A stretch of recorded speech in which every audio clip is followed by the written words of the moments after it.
Bienvenidos a nuestro canal Psicología de la Familia. Disfruten del video. Eran las 4 de la madrugada cuando escuché sus pasos en la escalera.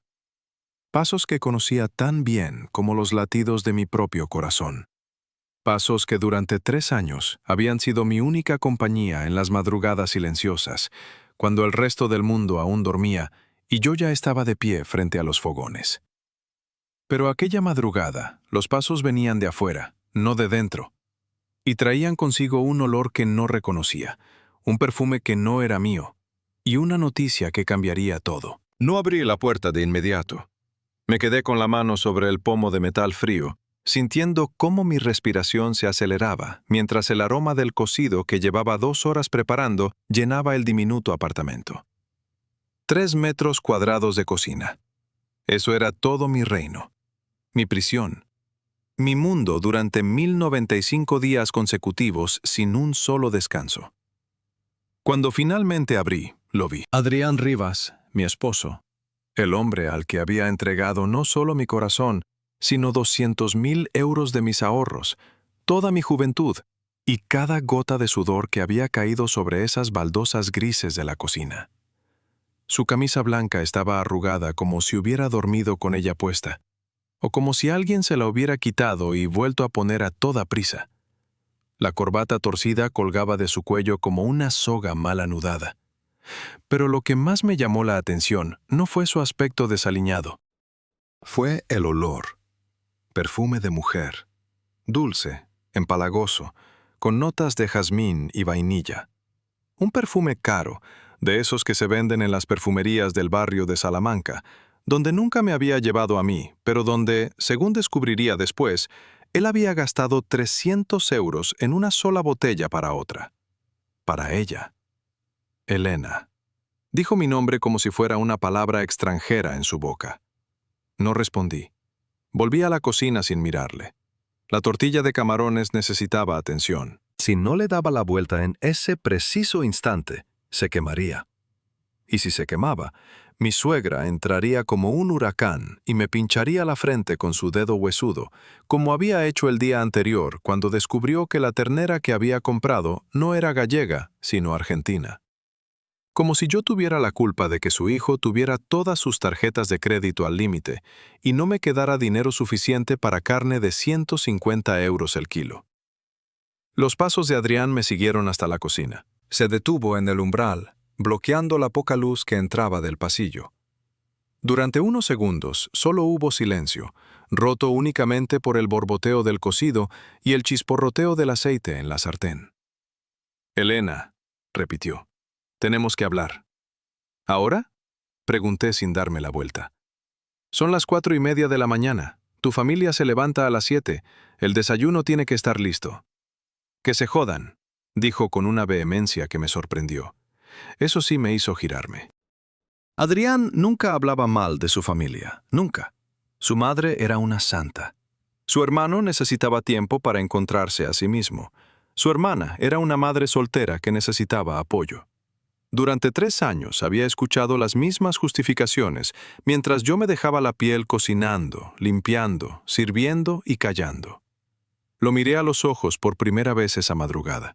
Tenía ojeras profundas, como surcos excavados por el cansancio o por la culpa, los labios agrietados, una barba de 2 días que le ensombrecía la mandíbula, y en sus pupilas algo que me heló la sangre. No era arrepentimiento, era prisa, urgencia, como si tuviera que arrancar una tirita de golpe antes de perder el valor. «He conocido a alguien», soltó sin más preámbulos. El mundo no se detuvo. Eso es lo que dicen en las películas, que cuando recibes una noticia devastadora, el mundo se detiene. Pero no es verdad. El mundo siguió girando. El cocido siguió burbujeando. El aceite siguió chisporroteando. Y mi corazón siguió latiendo, aunque cada latido doliera como si me estuvieran clavando agujas en el pecho. ¿Ah, sí? Mi voz salió más tranquila de lo que esperaba. Se llama Valeria. Continuó, y al pronunciar su nombre, su rostro se iluminó con una expresión que nunca me había dedicado a mí. Trabaja en un bar de copas.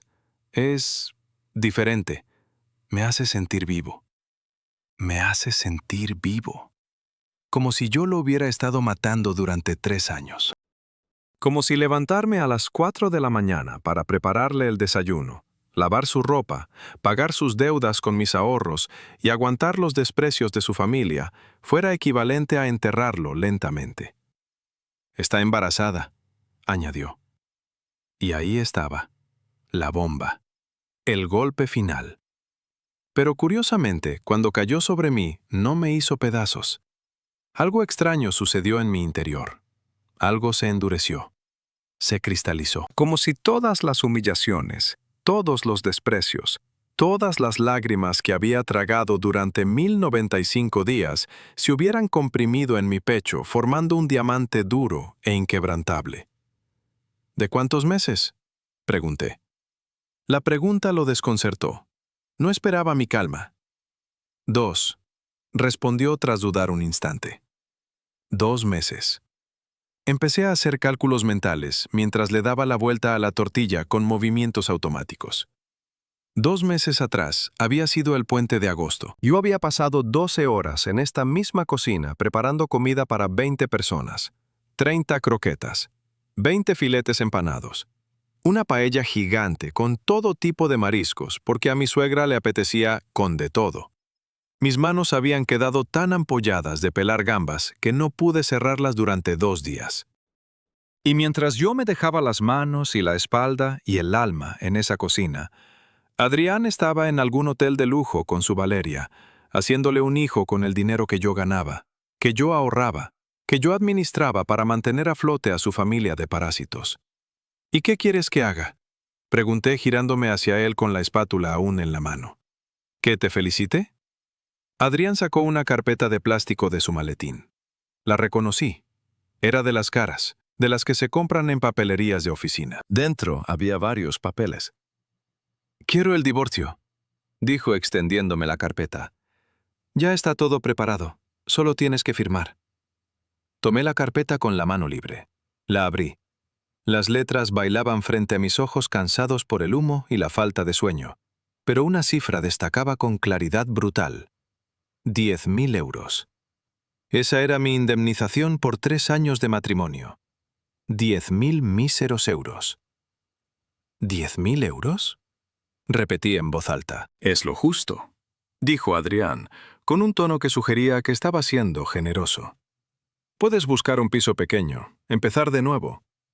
Empezar de nuevo, como si fuera tan sencillo, como si no hubiera invertido 200.000 euros en la fianza de este piso. Como si no hubiera dejado mi trabajo porque su madre dijo que una mujer casada que trabaja fuera da mala imagen.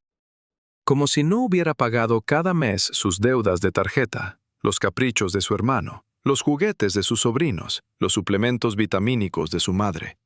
Me empezó a entrar una risa. Empezó como un temblor en el pecho, luego subió por mi garganta como burbujas de champán y finalmente estalló en una carcajada que resonó en las paredes de la diminuta cocina. Reí y reí hasta que las lágrimas me corrieron por las mejillas. Reí con todas las fuerzas que me quedaban. «¿De qué te ríes?», preguntó Adrián retrocediendo un paso, como si mi risa fuera contagiosa o peligrosa. «De nada», respondí cuando pude recuperar el aliento. «De nada, Adrián, solo me río de lo estúpida que he sido». «Elena, no te pongas dramática», dijo con ese tono condescendiente que tanto había perfeccionado en 3 años. «Te estoy dando una salida digna. Termina de preparar el desayuno, haz tu maleta después y vete. Así no tiene que haber escenas desagradables». Así no tiene que haber escenas desagradables. Como si lo desagradable fuera mi presencia y no su traición.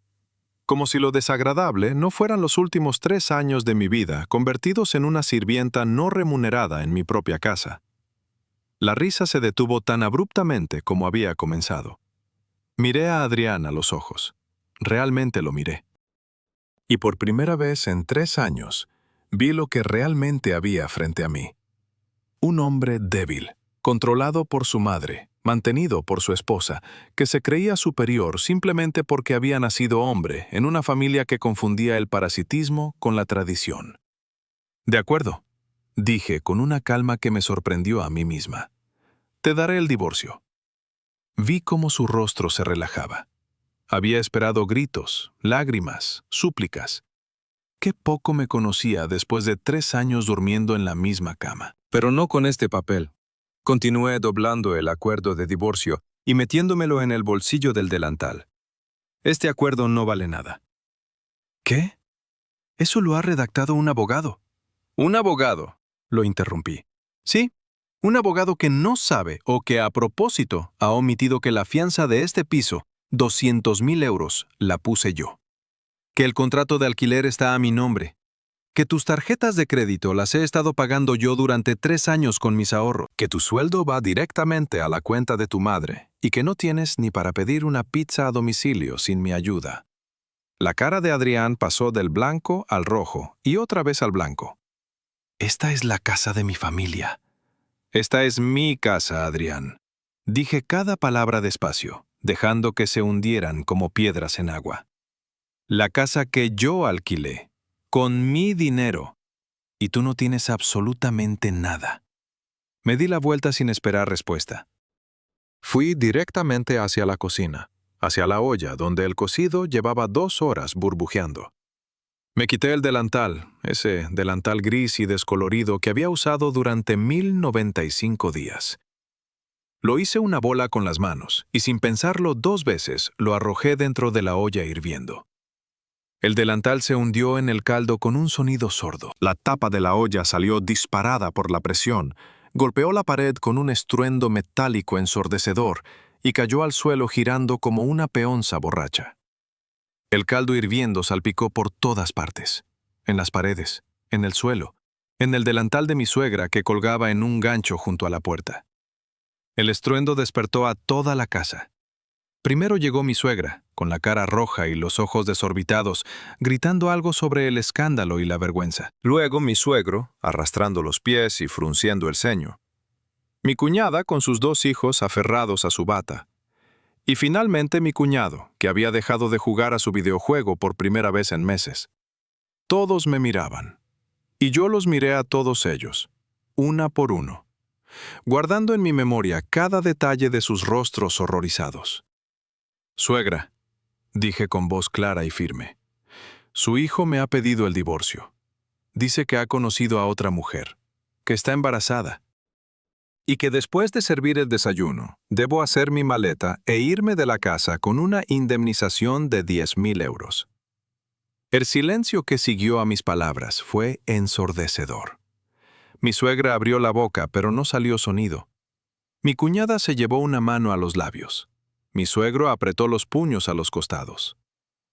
Así que, continué, a partir de ahora, la comida tendrán que hacérsela ustedes mismos. Y por cierto, esa ternera que tanto le molestó ayer no era gallega, porque su hijo tiene todas sus tarjetas al límite y no me alcanzó el dinero para comprar la cara. La compré con la última tarjeta que aún funciona. La mía. La que he estado pagando yo durante 3 años para mantener a esta familia. No esperé a ver sus reacciones. Me di la vuelta y caminé hacia el dormitorio. Sabía exactamente lo que tenía que hacer porque lo había planeado. No esa mañana, no esa semana. Lo había planeado durante meses. La bolsa de viaje estaba preparada desde hacía una semana, escondida en el fondo del armario. Dentro había ropa, documentos, mi portátil. Y lo más importante, todas las pruebas que había estado recopilando durante meses. Porque yo no era la mujer ingenua y sumisa que todos creían. Durante los últimos 4 meses había estado preparando mi salida con la precisión de un estratega militar. Cada recibo sospechoso que encontraba en los bolsillos de Adrián lo fotografiaba y lo guardaba en una carpeta encriptada en mi portátil. Cada conversación comprometedora que tenía en el coche quedaba grabada por la caja negra que había activado en secreto. Cada mensaje que enviaba a su amante lo capturaba cuando él se duchaba y dejaba el móvil desbloqueado. 380 euros en una botella de whisky. 500 euros por una noche en un hotel boutique. 10,000 euros en una pulsera de oro. 250 euros en una cena romántica. Todo documentado, todo fechado. Todo organizado en una línea de tiempo que cualquier juez podría entender en 30 segundos. Pero lo que ni Adrián ni su familia sabían era el golpe maestro. La semana anterior, mientras todos dormían, yo me había reunido con un abogado. No el abogado de pacotilla que Adrián había contratado, un abogado de verdad, un especialista en divorcios conflictivos. Y le había mostrado todas mis pruebas. «Señora Morales», me había dicho después de revisarlo todo, «con esto no solo ganará el divorcio, recuperará hasta el último euro que invirtió en esa familia. Y probablemente bastante más». Metí el portátil en la bolsa. Luego, del fondo de un cajón que ni siquiera Adrián sabía que existía, saqué mi libreta de ahorros, mi sello personal, todos mis documentos importantes. Lo había preparado todo. Solo estaba esperando el momento adecuado. Y Adrián me lo había servido en bandeja. Cuando salí del dormitorio con la bolsa al hombro, Adrián bloqueaba la puerta. «Elena, ¿qué estás haciendo? Al menos termina de prepararlo todo». «Aparta», dije sin alzar la voz. «Pero el desayuno, he dicho que te apartes». Algo en mi tono debe haberlo asustado porque retrocedió. Pasé junto a él sin rozarlo siquiera. Crucé el salón donde toda su familia seguía congregada como estatuas de sal. Nadie dijo nada, nadie se movió. Llegué a la puerta de entrada. Puse mi mano en el pomo. Estaba a punto de girarlos cuando la voz de mi suegra me detuvo. «Elena, ¿de verdad vas a irte así? ¿Piensas dejarnos en ridículo de esta manera?»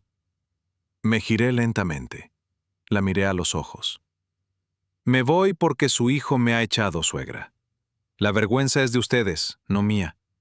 Yo solo estaba haciendo lo que creía correcto. Pero resulta que estar al servicio de esta familia no era lo correcto. Era mi error». Abrí la puerta. El aire frío de la mañana me golpeó la cara como una bofetada refrescante. Di un paso. Luego, otro. Y otro. La puerta se cerró a mi espalda con un sonido definitivo. Eran las 5 de la mañana. El cielo comenzaba a aclararse en el horizonte, y por primera vez en 3 años, 1095 días, no tenía que preocuparme por el desayuno de nadie más que el mío. Tomé el metro hacia la casa de mis padres.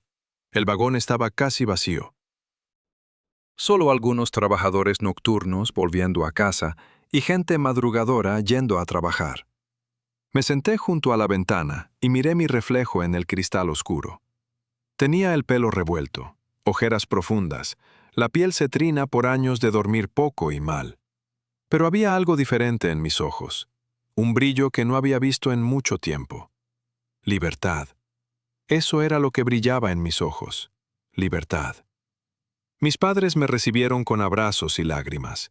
No les sorprendió verme. Les había enviado un mensaje la noche anterior. Mañana vuelvo a casa.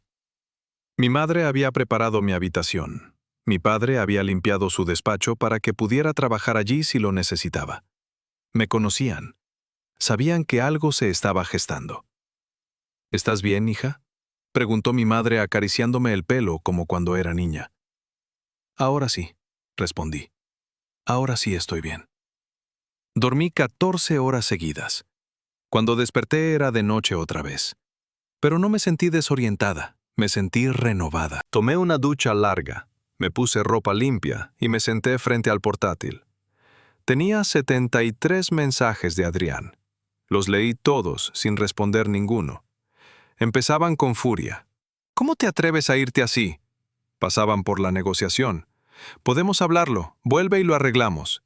Y terminaban en la desesperación. «Por favor, Elena, contéstame». No respondía a ninguno.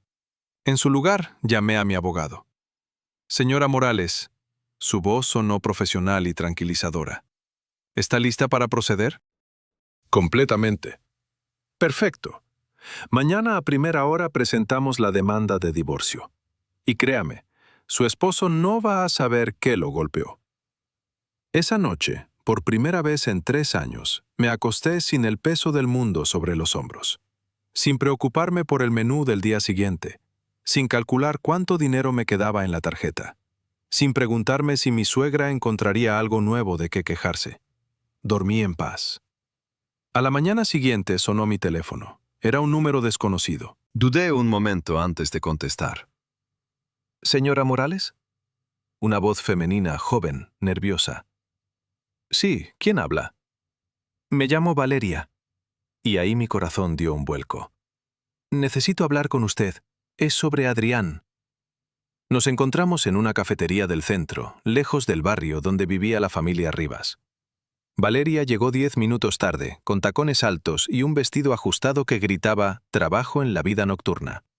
Pero cuando se sentó frente a mí y se quitó las gafas de sol, vi que era muy joven. 23, 24 años como mucho. Gracias por venir, dijo, mordiéndose el labio. Sé que esto es raro. ¿Por qué querías verme? Pregunté directamente. Ella suspiró hondo. Porque me siento mal. Adrián me dijo que estaba separándose de usted, que el matrimonio estaba acabado hacía tiempo, que usted estaba de acuerdo. Mintió, dije simplemente. Lo sé. Sus ojos se llenaron de lágrimas. Lo descubrí hace una semana cuando me dijo lo del bebé. ¿Estás embarazada? Pregunté, aunque ya sabía la respuesta. No, negó con la cabeza. Nunca lo estuve. Eso fue idea de él. Me pidió que dijera que estaba embarazada para presionarlo a él mismo, supongo. Para tener una excusa para dejarla. Y ahí estaba. El primer giro que nadie había visto venir. No había bebé. Nunca lo hubo. Adrián había usado ese embarazo ficticio como justificación para su traición. Como si ser el padre de una criatura lo hiciera menos culpable. Como si pudiera decir, tengo que hacer lo correcto, cuando lo que estaba haciendo era precisamente lo contrario. ¿Y por qué me cuentas esto?, pregunté. Valeria se retorció las manos. Porque ayer vino al bar donde trabajo. Quería que siguiéramos con la relación, pero cuando le dije que ya no tenía sentido mentir sobre el bebé, él me dijo que daba igual, que ya le había pedido el divorcio a usted y que pronto tendría acceso a su parte del piso y el dinero.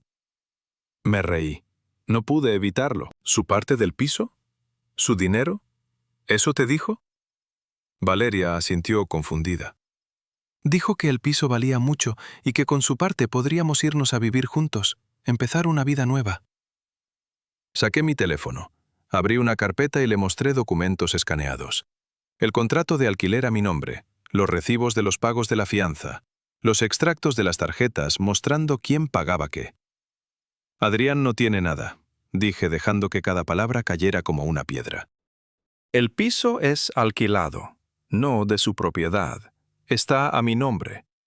La fianza de 200.000 euros la puse yo. Su sueldo va directamente a su madre. Sus tarjetas están al límite, y las he estado pagando yo durante 3 años. No tiene ni para un bocadillo sin ayuda. Valeria palideció. Pero él dijo... Me mostró fotos del piso. Dijo que su familia tenía propiedades. Tienen un piso, donde viven sus padres, que también es alquilado. Y comen porque yo cocinaba y pagaba la mitad de los gastos. Adrián no tiene absolutamente nada, excepto deudas. Vi cómo la realidad la golpeaba, cómo sus ilusiones se hacían pedazos una por una. Y parte de mí sintió pena por ella. Era joven, ingenua. Había creído las mentiras de un hombre que la doblaba en edad y que estaba desesperado por sentirse importante. Lo siento, dijo finalmente. Siento mucho haberme metido en su matrimonio. Si hubiera sabido... No te preocupes, dije levantándome. Me hiciste un favor. Si no hubiera sido contigo, habría sido con otra. Y yo habría perdido más tiempo de mi vida. Salí de la cafetería sintiéndome más ligera que nunca.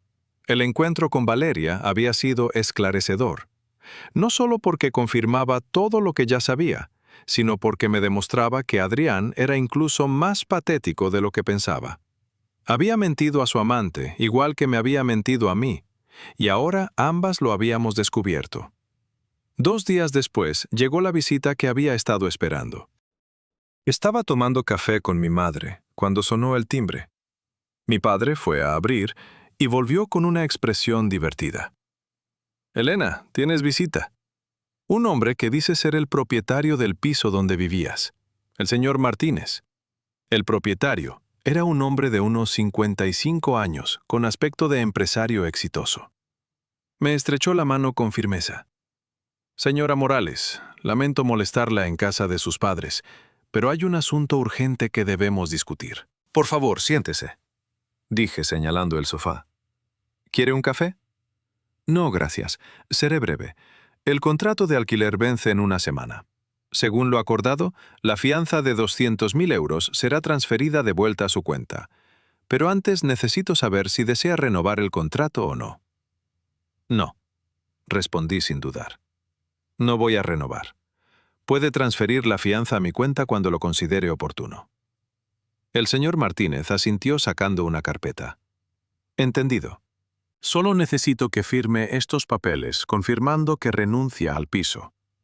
También debo informarle que su esposo me llamó ayer preguntando sobre renovar el contrato. ¿Ah, sí? Aquello me divirtió. ¿Y qué le dijo? Le dije la verdad, que el contrato está a su nombre, que la fianza la puso usted, y que sin su autorización no puedo hablar con él sobre el piso. Se puso bastante alterado.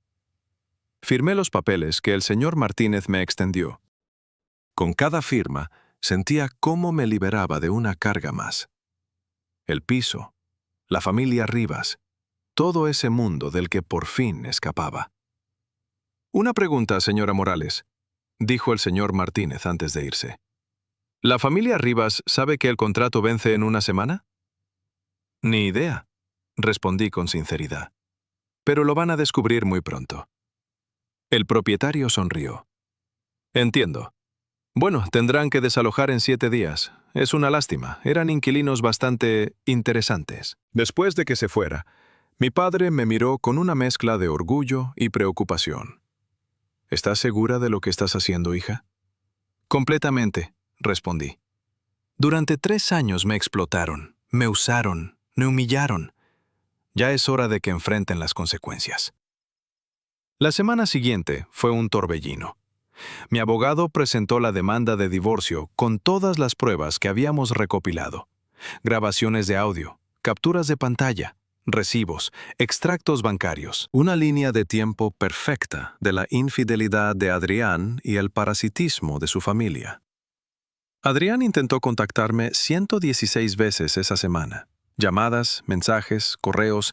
Incluso se presentó en casa de mis padres, pero mi padre lo echó con firmeza. Mi hija no quiere verte. Respeta eso o llamamos a la policía. El día de la audiencia preliminar llegó más rápido de lo que esperaba. Me vestí con mi mejor traje, me arreglé el pelo, me maquillé discretamente.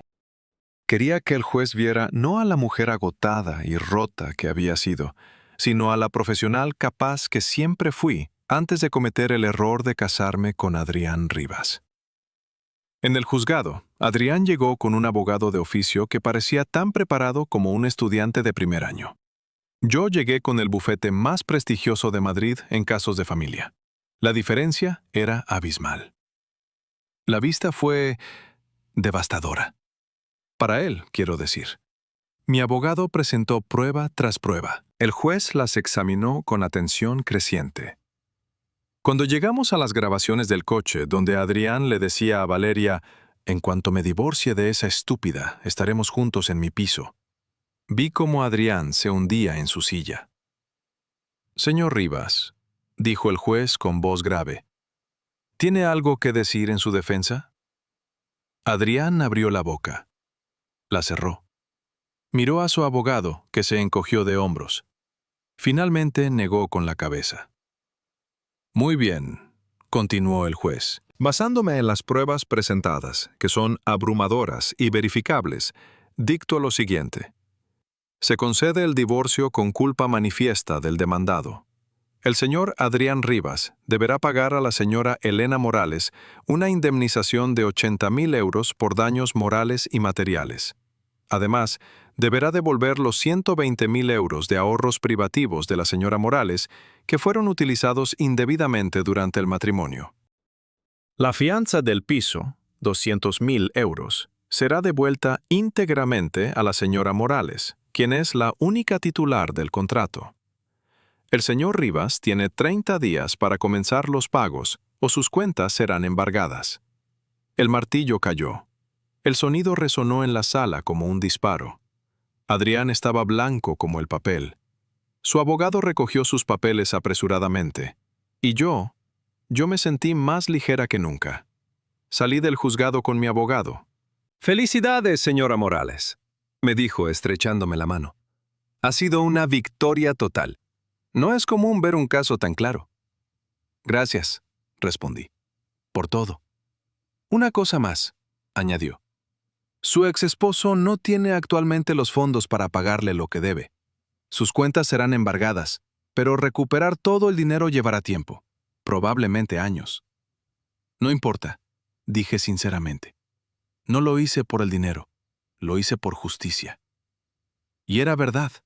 El dinero era importante, pero lo que realmente importaba era que por primera vez en 3 años yo estaba al mando de mi propia vida. Nadie me decía qué cocinar, qué ropa ponerme, cómo comportarme. Yo era Elena Morales, punto. Sin apellidos añadidos, sin roles que cumplir excepto el de ser yo misma. Los siguientes meses fueron de reconstrucción. Actualicé mi currículum, me presenté a varias entrevistas.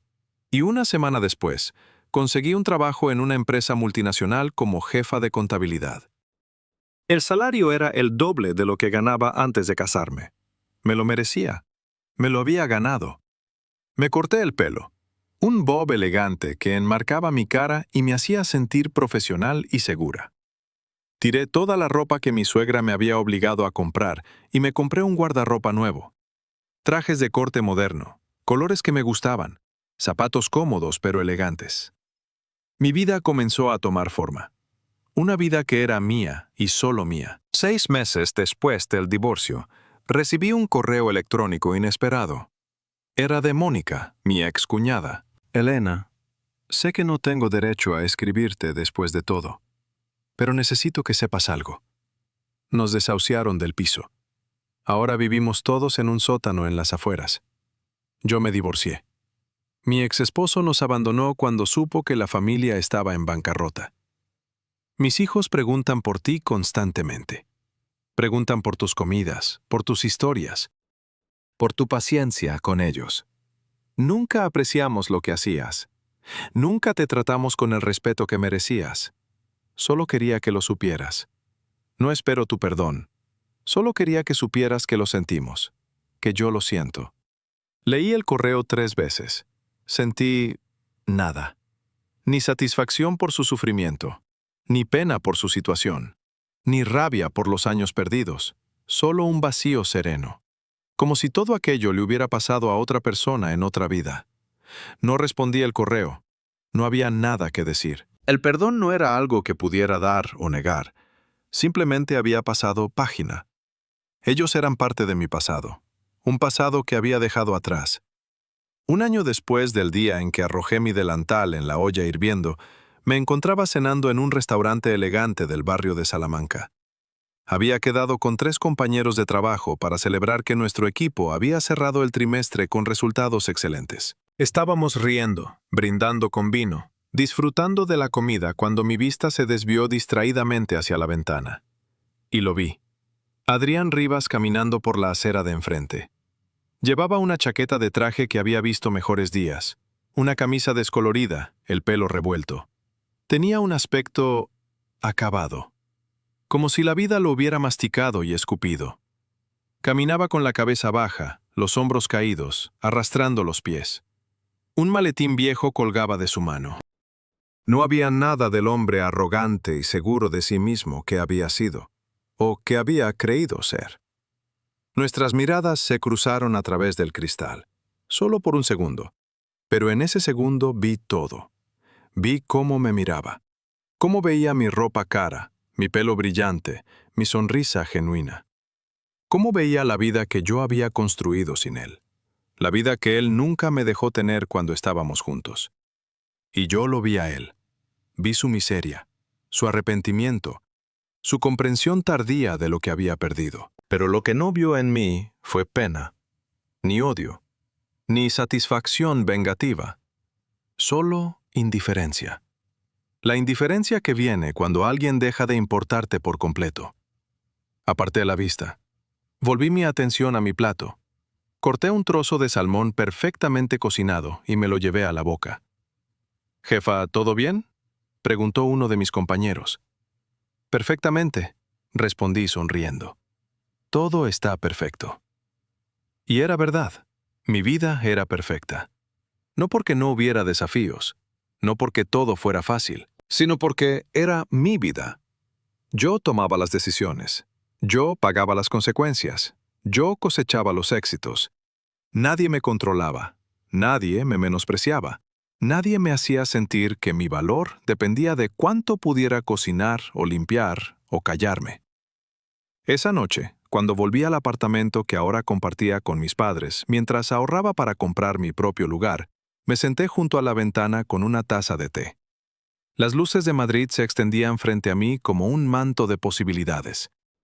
Pensé en la mujer que había sido un año atrás, en la cocina, humillada, explotada, invisibilizada.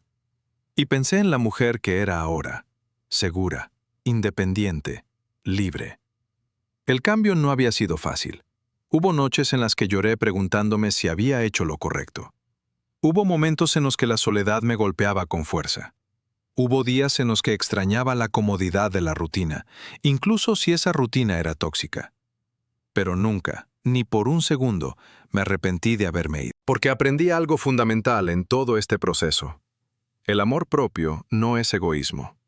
Defender tus derechos no es ser dramática. Y negarte a ser explotada no te convierte en mala persona.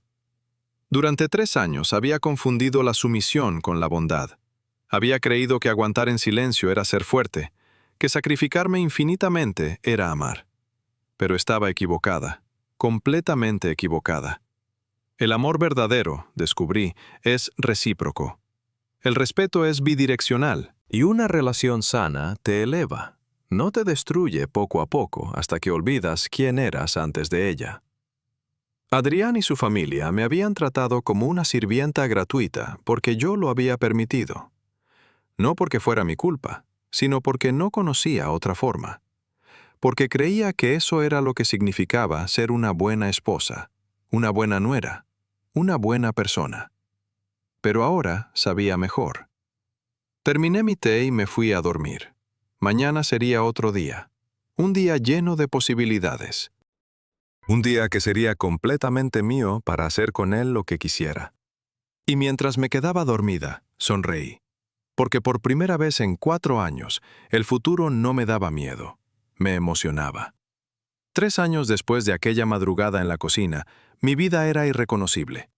Había comprado mi propio apartamento, un lugar pequeño pero mío, con una cocina amplia con ventanas grandes por las que entraba la luz. Cocinaba cuando quería, lo que quería, para quien quería. Me habían ascendido a directora de finanzas en la empresa.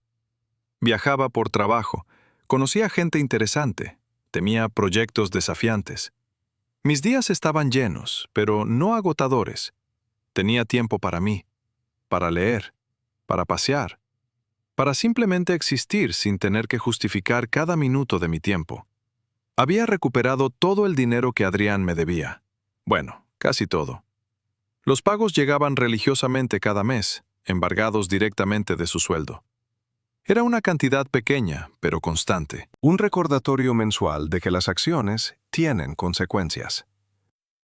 Me enteré por casualidad de que la familia Rivas seguía viviendo en aquel sótano, que Rubén trabajaba en turnos nocturnos en un supermercado, que la madre había envejecido 10 años en 3, que Adrián seguía aplastado en el metro cada mañana, con su sueldo embargado y su vida reducida a una existencia gris.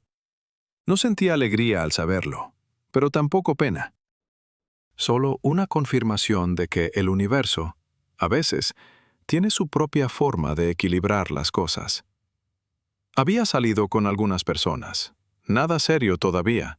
No tenía prisa. Estaba aprendiendo a disfrutar de mi propia compañía, de mi libertad, de mis decisiones. Quizás algún día encontraría a alguien con quien compartir mi vida. O quizás no. Y ambas opciones estaban bien. Lo importante era que ahora yo elegía. Yo decidía. Yo controlaba mi destino. Una tarde de primavera, 3 años y medio después de salir de aquella casa, Me encontré caminando por el barrio de Carabanchel. No tenía ninguna razón particular para estar ahí. Simplemente me apeteció caminar y mis pies me llevaron allí. Pasé frente al edificio donde había vivido. Se veía igual, viejo, desgastado, pequeño. Me pregunté cómo había soportado vivir en ese espacio tan reducido con 7 personas. Y entonces entendí. No había sido el espacio físico lo que me ahogaba. Había sido el espacio emocional, o la falta de él. Continué caminando. El sol brillaba, los árboles estaban floreciendo, los niños jugaban en el parque. La vida continuaba, siempre continúa. Y yo continuaba con ella, más fuerte, más sabia, más yo que nunca. Porque al final, eso es lo que importa. No el tiempo que perdiste, no las personas que te lastimaron, sino lo que construyes después. ¿Quién eliges ser cuando te levantas de las cenizas? Yo elegí ser Elena Morales, libre, independiente, completa. Y esa elección hizo toda la diferencia. Las luces de Madrid parpadeaban en la distancia mientras caminaba de vuelta a mi apartamento. Un apartamento que olía a café recién hecho y a libros nuevos. Un apartamento donde el silencio era paz, no tensión. Un apartamento donde cada objeto era mío porque yo lo había elegido, pagado, colocado exactamente donde quería. Entré, me preparé una cena ligera, me serví una copa de vino y me senté en el balcón. Abajo, la ciudad vivía su vida nocturna. Miles de historias desarrollándose simultáneamente. Algunas felices, algunas tristes, algunas en transición. La mía era una historia de transición que había encontrado su resolución. No era un final de cuento de hadas donde todo es perfecto. Era mejor, era real, era mío.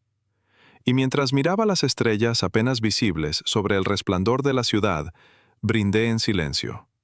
Por la mujer que fui, por la mujer que soy, y por la mujer que seguiré siendo.